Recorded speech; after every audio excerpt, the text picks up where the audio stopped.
Cette vidéo est sponsorisée par les éditions Saint-Père. La veille de Noël, il était une fois un viewer qui n'avait pour famille et amis nul cadeau à offrir. Une idée? Même pas. Et ce viewer s'appelait ton prénom ici. Fort loin de là vivait un homme que d'aucuns qualifieraient de beau, gracieux et brillant. Il était influenceur, et comme chacun pouvait bien s'en douter, il adorait l'argent. Ton prénom appela. Dis, monsieur de YouTube, j'aimerais couvrir ceux que j'aime de présent. Et comme ton métier c'est faire de la pub, enfin, je dis métier, mais bon, on se comprend. Alors déjà mon pote, tu vas te calmer, et connais-tu les éditions des Saint-Pères? Ton prénom le regarde et lui répond. Bah ouais, couillon, t'en as parlé la semaine dernière. Alors bon, c'est pas très gentil, mais en effet, j'aime tellement les éditions des Saint-Pères que je vous repropose à nouveau cet inté, mais en vous présentant un tout autre exemplaire. Ce sont des éditeurs, oui, mais de manuscrits, de telle sorte que le lecteur peut avoir le texte premier graphiquement reproduit comme écrit de la main de l'auteur de l'histoire. Ils ont près de 50 références en tout, mais je vous propose de parler, pour la rime, d'un de leurs manuscrits que j'apprécie beaucoup, les si intemporels contes des frères Grimm. Malheureusement, les deux frères, dans leur temps, ont détruit en partie leurs propres manuscrits, mais Clémence Brentano garda précieusement les originaux que les Grimm eurent écrits. Ainsi pourrez-vous lire ses œuvres magiques, Le Petit Poucet ou La Belle au Bois dormant, illustrées par Rackham de dessins magnifiques, mais alors ça sera par contre en allemand. Ton prénom réagit « Non mais j'ai une tête !» dit-il à l'influenceur, grand féru de stats, à parler allemand quand vient le temps des fêtes, tout ce que je sais c'est Kartoffelsalat. Bon bah oui, forcément, là ça va pas aider. De plus, ces livres me semblent fort jolis, mais j'ai bien peur de ne pas pouvoir les acheter. Je suis étudiant, je n'ai pas le budget. À la bonne heure, répondit l'influenceur. Les éditions Saint-Père proposent aussi, dans des cadres, des manuscrits que leurs auteurs ont griffonnés, mais à des prix plus réduits. Le texte de Gainsbourg, Je t'aime moi non plus, une lettre d'Hugo à Juliette Drouet, le Don Juan de Mozart, avant qu'il n'y en ait plus, je vous suggérerais de vite en profiter. Pour ce faire, et là je me permets d'insister, si vous voulez offrir à quelqu'un un cadeau, usez s'il vous plaît du lien que vous trouverez dans la description de cette vidéo. Souvenez-vous, comme la semaine dernière, je touche une fraction des ventes seulement celle que ce lien seul génère, car vous aimez lire, et j'adore l'argent. Et ainsi parla-t-il. Décidément vénal, ce youtubeur, au demeurant beau comme un dieu, merci d'avoir pris en patience votre mal, permettez-moi de récapituler au mieux. Offrez un beau cadeau, une belle attention, aux éditions Saint-Père et à ce Margoulin, en cliquant sur le lien dans la description. J'en reviens pas que ça soit un alexandrin.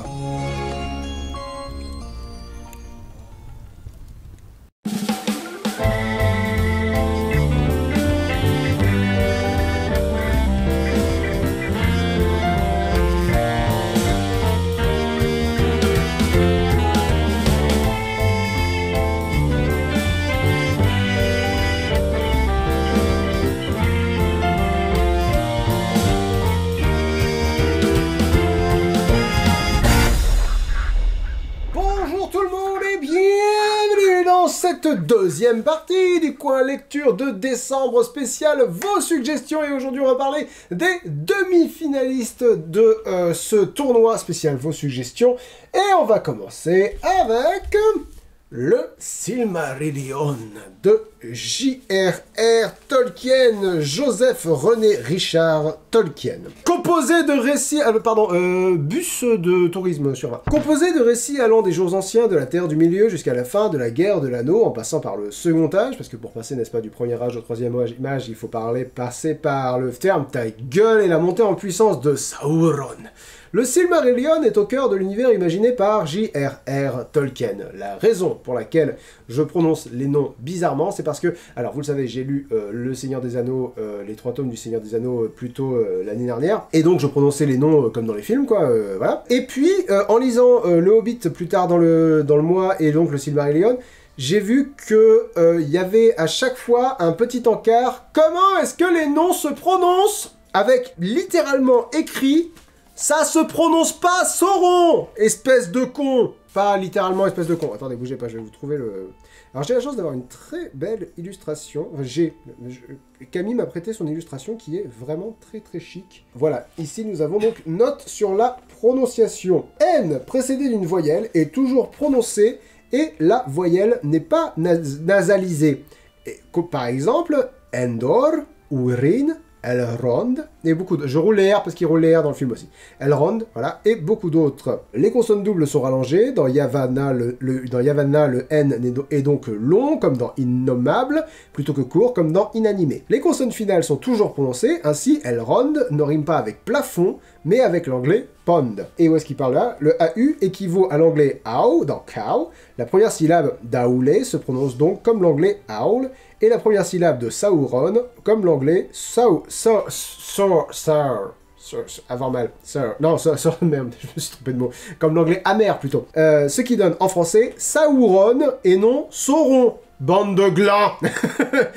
Pas écrit bande de glands. Mais voilà, je me dis, si le traducteur et l'auteur et le fils de l'auteur tiennent à ce qu'il y ait un mot sur la prononciation, je me dis, bon, ça vaut peut-être le coup de prononcer les mots comme c'est censé être prononcé. Voilà, pour ça je dis Silmarillion et pas le Silmarillion comme j'ai toujours dit avant de le lire. Ces histoires se déroulent à une époque où Morgoth, le premier seigneur des ténèbres, habite la Terre du Milieu et où les elfes lui font la guerre dans sa forteresse d'Angband pour récupérer les Silmarils. Ces 3 joyaux contenant la dernière lumière pure du Valinor ont été dérobés par Morgoth puis sextis dans sa couronne de fer. Ces contes sont accompagnés de plusieurs œuvres plus courtes. Lainulindale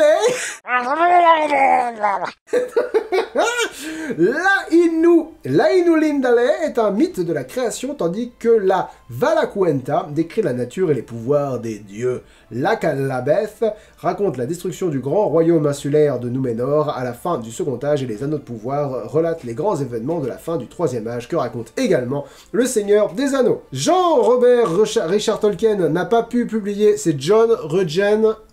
C'est quoi le deuxième R? John Rudgen, je sais plus, j'ai oublié les vrais prénoms de Tolkien. N'a pas pu publier le Silmarillion de son vivant car il a évolué avec lui. Il a donc laissé à son fils, Christopher, décédé récemment, le soin de faire paraître cette œuvre à partir de nombreux manuscrits et de rendre publiable la grande vision de son père, terminant ainsi l'œuvre littéraire de toute une vie. Cette édition spéciale présente sous une forme nouvelle ce premier pas fondamental dans l'édition posthume par Christopher Tolkien des volumes concernant la Terre du Milieu, début de 40 années d'une carrière illustre marquée par la publication de plus de 20 livres célébrant l'héritage de son père. On retrouvera aussi dans ce volume une lettre de Jean Tolkien écrite en 1951, qui fournit une passionnante exposition des âges précédents et près de 50 peintures en couleur de Ted Nasmith, dont certaines apparaissent ici pour la première fois. Ah, ils en sont fiers de leur édition, hein. Et ils peuvent, c'est vraiment une édition très très chouette. Le bouquin, c'est de la merde. Non, je plaisante. C'est juste que, après avoir dit oui, alors, ce monsieur a passé toute sa vie à travailler dessus, il l'a jamais vraiment fini, donc c'est son fils qui s'est chargé de... Évidemment, c'est génial. Évidemment, c'est très très très bon. Le truc, c'est que c'est absolument pas un roman. C'est que je l'ai lu de la pire façon possible, de la première à la dernière lettre. Donc ouais, c'est absolument pas un roman, c'est pas pensé comme un roman, et Christopher Tolkien aura eu beau faire ce qu'il pouvait, c'était pas conciliable en un seul tout cohérent, et tu pouvais pas raconter une histoire avec ce qu'il voulait faire avec le Silmarillion, parce que la vérité c'est que c'est 20, 30, peut-être 40 histoires le Silmarillion, avec autant de personnages. Vous trouverez dans mes notes, dans la description de la vidéo, des documents dont je me suis servi pour ne pas me perdre. Je pense qu'ils sont indispensables. J'ai des fanarts des différents Valar et des différents Maillards pour ne pas me perdre dans qui est qui, parce que autant au bout d'un moment ça va, à Aulé tu situes, non, faut pas que je commence à les citer. Je vous jure, si j'essaie de vous parler de ce qu'il y a dans le livre, vous allez avoir l'impression que je l'ai pas lu, que j'ai lu un résumé sur Wikipédia. Parce que j'ai perdu complètement les noms, parce que vous savez que j'ai énormément de mal avec les noms propres, du coup... ça va donner une espèce de bouillasse. Les 7 fils de Féanor, je crois. Les 7 fils de Féanor se disputent les Silmarils parce qu'il faut qu'ils les récupèrent parce que c'est leur père qui les a créés. Le frère de Féanor, non, c'est le fils, qui fait un serment en disant on fera tout pour récupérer ces Silmarils. Et ce serment, c'est une connerie, mais il était obligé parce qu'il avait menacé un de ses frères avec une épée. Et du coup, non, c'est l'inverse. Voilà, et je ne grossis pas le trait. C'est vraiment le souvenir que j'en ai, c'est-à-dire que j'ai vraiment kiffé le lire, maintenant il m'en reste plus rien. Pourquoi ? Enfin, pas plus rien, il m'en reste le souvenir d'une excellente lecture et le souvenir de... Waouh, l'univers de Tolkien. C'est un peu ça le bus touristique, c'est t'as vu tellement de choses, à la fin il te reste des impressions, quoi. À la fin tu peux plus... tu peux pas dire tout ce que le guide t'a dit pendant le voyage. Mais faut absolument pas le lire comme un roman. Si tu le lis de A à Z, du premier au dernier mot, tu vas te perdre, tu vas tout oublier, tu vas vivre un truc magique, ou alors tu vas t'emmerder, parce que c'est très possible aussi. Mais voilà, avec différents repères, avec une carte, avec les explications des noms des elfes, parce qu'en fonction de si... il y a ceux qui sont nés près de la rivière, et puis il y a ceux qui sont partis vers l'ouest sur... alors, pas en Númenor, mais plus loin sur l'île des dieux, là, j'ai oublié le nom, Valinor, je crois. Et puis il y a ceux qui sont revenus, il y a ceux qui ont tardé avant de revenir, voilà, et ils ont tous des noms, donc c'est bien d'avoir des repères pendant que tu lis, d'avoir des anti-sèches, en fait, au fur et à mesure de ta lecture. Si tu ne te laisses pas perdre, c'est brillant. C'est génial. Mais c'est dense, quoi. C'est très dense. Je regarde toujours mes notes de lecture pour pas me perdre. J'ai surligné quelques trucs dont il fallait que je vous parle. Ah, page centrale, j'ai noté par contre la leçon de géopolitique. Là, c'est à se mordre les couilles. Pourquoi est-ce que je dis ça? Ah oui, je crois qu'il y a un passage. Globalement, c'est un peu la transition de... Là, on a parlé des dieux. On a parlé de la création des elfes, la création des nains, l'arrivée des hommes, je crois, on avait. Et là, on fait une petite ellipse. Et voilà comment la politique s'est mise en place en Beleriand. Et je vais vous lire juste un passage parce que vraiment là c'est terrible. Le style par contre, j'ai pas parlé du style. Le style de Tolkien est génial. Ça c'est vrai pour le Seigneur des Anneaux, ça sera vrai pour le Hobbit quand on en parlera dans 15 jours. Et c'est vrai ici. Allons-y. Au sud s'étendaient les forêts gardées du Doriath, royaume de Thingol, le roi caché où nul n'avait loisir d'entrer sauf par sa volonté. Thingol, c'est un roi elfe. Sa portion nord, la forêt de Neldoreth, la moins grande, était bornée à l'est et au sud par la sombre rivière Esgalduin, dont le cours bifurquait dans les bois de Région, plus dense, ça s'écrit région, c'est très drôle, plus dense et plus vaste. Sur la rive sud de l'Esgalduin, à son détour vers le Sirion, se trouvaient les cavernes de Menegroth, et tout le Doriath s'étendait à l'est du Sirion, hormis une étroite région boisée entre le confluent du Teiglin et du Sirion et les mares du crépuscule. Les gens du Doriath l'appelaient Nivrim, la marche de l'ouest. De grands chênes poussaient dans ce bois, compris lui aussi dans l'anneau de Melian, en sorte qu'une partie du Sirion, qu'elle aimait par vénération pour Ulmo, fut entièrement sous la coupe de Thingol. C'est rigolo parce que moi il y a quelques mots qui me... Ok, genre, Ulmo, je vois qui c'est, je crois que c'est le dieu de la mer ou un truc comme ça. Thingol, donc c'est un des rois elfes, un des... J'ai envie de dire neveu de Fëanor. Oui, Thingol, c'est un fils de Finarfin, je crois. Ou de Fingolfin. Mais le style est génial, quoi. Le style est vraiment génial. C'est super dense. Il y a énormément d'histoires. Et presque toutes les histoires sont très cool. Il y a certains personnages qui sont vraiment très cool. Il y a Turin Turambar qui est vraiment génial. Je ne vais pas vous résumer quoi que ce soit, mais voilà. L'histoire de Turin Turambar, elle est géniale. L'histoire de... Comment s'appelle? Ah, le grand-père d'Elrond, je crois... Qui est très bien aussi, c'est lui qui retourne, enfin c'est lui qui va, quand ça devient trop la merde avec Morgoth, c'est lui qui va en Valinor demander l'aide des Valar. L'histoire de Luthien et Beren et Luthien bien sûr, elle est super bien aussi. Mais voilà, je me rappelle juste les sentiments, quoi. Je me rappelle juste ça c'est cool, waouh, ça c'est grand. Mais faut que je le relise et surtout faut lire une histoire à la fois de temps en temps. C'est pas voilà, faut pas le lire comme un roman, sinon tu vas finir comme moi, quoi. Tu vas être complètement perdu. Ouais, j'ai résumé ça en c'est une série de 10 saisons qui essaie de se faire passer pour un film. Mais en fait, Christopher Tolkien, il a fait ce qu'il pouvait, quoi. Il a fait ce qu'il pouvait. Je vais lire ma conclusion. Je vais reprendre une métaphore donc que j'ai déjà employée avec le bus de tourisme. On fait une visite guidée d'un monde d'une incomparable densité et comme un voyage touristique, on va pas tout retenir, en fait on va presque rien retenir, mais on va retenir le trajet. Et comme quand on visite une très très chouette région du monde, je comprends que des gens veuillent y rester, genre approfondir cet univers, le connaître sur le bout des doigts, c'est fascinant, c'est magnifique, mais c'est pas un roman. Christopher Tolkien a fait de son mieux et honnêtement c'est du sacré bon boulot. Les illustrations de Ted Nasmith sont vraiment cool. Donc Christopher Tolkien a fait de son mieux et honnêtement c'est du bon boulot. Pour rendre les notes de son père digestes, mais ça demanderait un travail d'écrémage encore plus important et surtout ça demanderait que le Silmarillion soit une dizaine, quinzaine, vingtaine de livres, même si par là on perdrait ce qui fait du Silmarillion une œuvre unique. J'ai vraiment adoré ce livre. Si j'ai le temps plus tard dans ma vie, dans mon trajet de carrière, d'avoir du temps pour lire, je prendrai le temps de lire une histoire à gauche ou à droite. Parce que c'est vraiment très cool. C'est vraiment un kiff. Et deuxième livre de cette semaine, Fahrenheit 451 de Ray Bradbury, dans cette édition que j'adore très fort. Je la trouve, enfin voilà, très cool. 451 degrés Fahrenheit représente la température, excusez-moi j'ai oublié de vous donner la note, livre sur 20, parce que je ne suis pas foulé.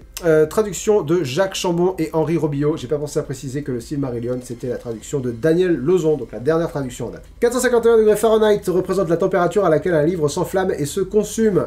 Dans cette société future, où la lecture est considérée comme un acte antisocial, un corps spécial de pompiers est chargé de brûler tous les livres dont la détention est interdite pour le bien collectif. Le pompier Montag, que je peux pas m'empêcher de prononcer Montag, comme on l'a dit en allemand, se met pourtant à rêver d'un monde différent qui ne bannirait pas la littérature et l'imaginaire au profit d'un bonheur immédiatement consommable. Il devient dès lors un dangereux criminel, impitoyablement poursuivi par une société qui désavoue son passé. Né en 1920, donc il y a 102 ans maintenant, Ray Bradbury s'impose rapidement comme un écrivain majeur, faisant vraiment, on s'en fout complètement. Traduit de l'anglais États-Unis par Jacques Chambon et Henri Robillot. Jacques Chambon qui n'a rien à voir avec le Merlin de Kaamelott. C'est un homonyme. Très agréable surprise. Je pensais que ça allait être une dystopie un peu la censure. Je pensais que c'était une dystopie qui avait vraiment un propos. Est-ce que c'est normal de brûler des livres? Et pas du tout. Je l'ai un peu prise de haut depuis longtemps sans la connaître. Et c'est une dystopie qui a beaucoup de propos et qui en a même des plus pertinents que 1984. Beaucoup de gens ont tendance à dire qu'on se rapproche de 1984 en termes de société dystopique. On se rapproche plus de Fahrenheit 451, je pense. Je vais vous lire ma conclusion et je vais vous expliquer ma conclusion après. J'ai écrit, c'est très bien qu'il soit enseigné à l'école, celui-là, parce qu'il est à la fois didactique, il te prend un peu par la main. C'est vrai qu'au début, j'avais un peu peur que ça soit... vous verrez dans mes notes de lecture, il y a un échange entre deux personnages qui est est-ce que vous êtes heureux? Et Montag répond est-ce que je suis quoi? Et je me suis dit, oh, le mec, il est tellement endoctriné qu'il ne sait plus ce que heureux veut dire. Oh Et du coup, je me suis dit, si c'est comme ça tout du long... Mais non, c'est un peu frontal, mais pas viens, je vais t'expliquer pourquoi la dystopie, c'est mal. Donc, j'ai écrit, il est mal par la main, mais en même temps, il est très fort, très juste, assez clairvoyant sur beaucoup de choses. En termes de dystopie, il est quelque part entre V pour Vendetta, 1984 et Wall-E. Les humains dans Wall-E. Wall-E fait partie de mes films préférés. Il y a beaucoup de messages très forts sur la censure, évidemment, donc ça c'est ce que je m'attendais à trouver et je l'ai trouvé. Globalement, tout ce qui fait penser les gens, ou tout ce qui rend les gens malheureux, ou tout ce qui, voilà, on le brûle.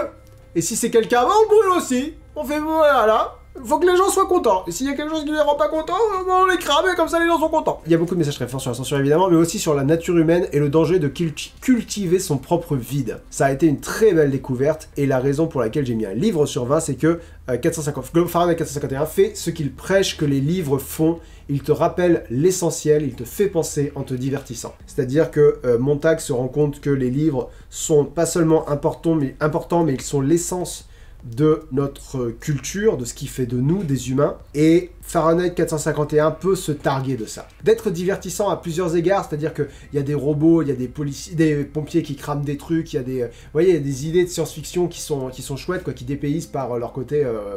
vous savez comment la science-fiction fonctionne, mais il met le doigt sur attention aux dérives de la société, parce que ça arrive. C'est de la science-fiction, c'est-à-dire on se base sur le présent pour anticiper l'avenir, c'est de la littérature d'anticipation. Alors au départ j'avais un peu de mal avec le style parce qu'il utilise vraiment beaucoup de métaphores, il fait un peu pompeux, mais en fait au bout d'un moment tu te laisses porter quand même. T'adoptes le style. Et j'avais un peu peur au début mais en fait ça va. Et je me suis dit, relativement tôt dans ma lecture, alors il se rapproche beaucoup plus de notre réalité que 1984, mais en même temps il est beaucoup plus récent.